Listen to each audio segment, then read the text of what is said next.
Hi there, it's Kara Jane with Ice Cream for Buttercream, and today we are talking about coloring buttercream dark colors. So I got an email question from one of my blog readers, and she was asking for some tips for coloring buttercream dark colors. And I thought this would be a great opportunity to sort of do a comparison against some of the most popular ways to color buttercream, and specifically for dark colors. And so I'm just using basically the three methods that are most commonly used: the Wilton gel, which is kind of a thicker gel coloring, the Americolor soft gel, and then powder coloring. And so for the powder coloring, I'm using crystal colors, and the closest I could get for the crystal colors was actually like a red velvet color and a charcoal color, but we'll talk about that later. But for now, let's get into the different methods of coloring buttercream dark colors. Okay, the first way is through the Wilton gel colors, and I'm using the red No Taste food coloring and then the black. And then I'm using Americolor soft gel in super red and super black. And then I'm using the crystal colors in red velvet and charcoal. And I also like to add in a couple of teaspoons of Hershey's cocoa powder. It just helps to sort of pre-color the buttercream.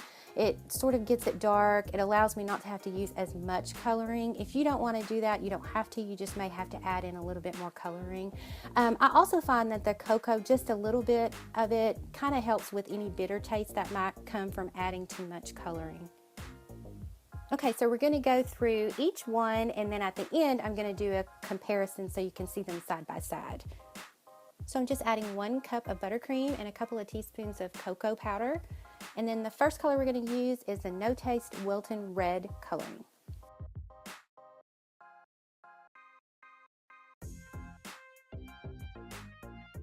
And I ended up using about 1.5 teaspoons of the Wilton red gel food coloring on this one. And once you've added it in and mixed it up, just go ahead and let it set for a while, because the color really darkens up the longer it sits.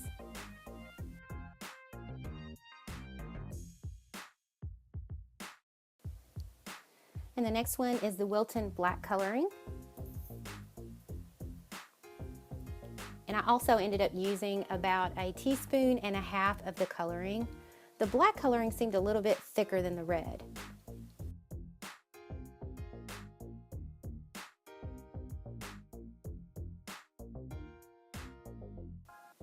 And then also let this one set up just the same way that you did the red, so that the color can deepen.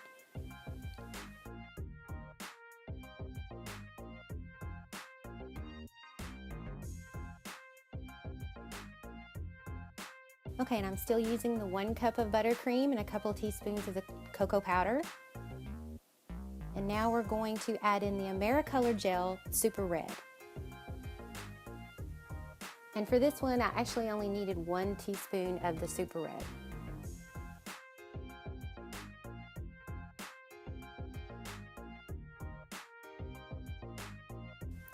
Okay, now we're going to work on the Americolor black gel coloring.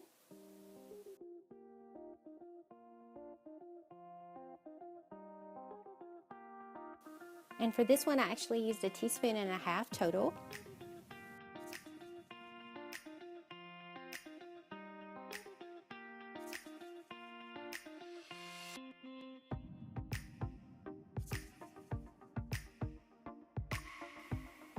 And last, I'm trying out the powder coloring, and the closest I could find to red was this red velvet. They probably have a more tomato red color, but I couldn't find it.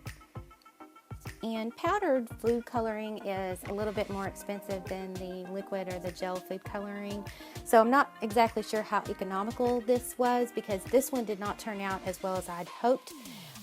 Usually the reviews for powdered food coloring they're really great, but I did not find that to be true in this case. I do use crystal colors for other things, such as coloring roses and gum paste flowers and all kinds of things like that, but I didn't find that I really cared for it for coloring buttercream.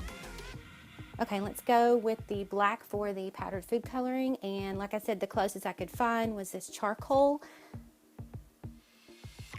and I ended up using a couple of teaspoons for that as well. And I can't really say that it's the fault of the food coloring, the powdered food coloring for this one, because it really did say charcoal, and so it ended up close to a charcoal color, but that's not exactly what I was going for.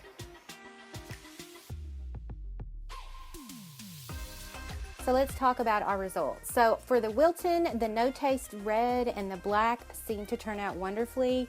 It didn't seem to thin the icing too much. The red seems to be more of a tomato color than sort of a deeper bluish red, but it still makes a nice red, and the black makes a nice black. So just make sure that when you mix these up, you can set them to the side and let them kind of deepen over time, because they will tend to do that. Okay, next is the Americolor, and I used the super red and the super black.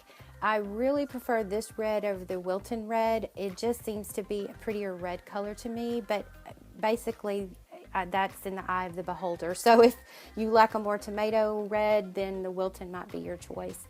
But both of these, like I did the other ones, I added in the cocoa powder, so it kind of pre-darkened it a little bit. So you may get a little bit lighter color without adding the cocoa, and you may need to add in a little bit more color if you don't add the cocoa.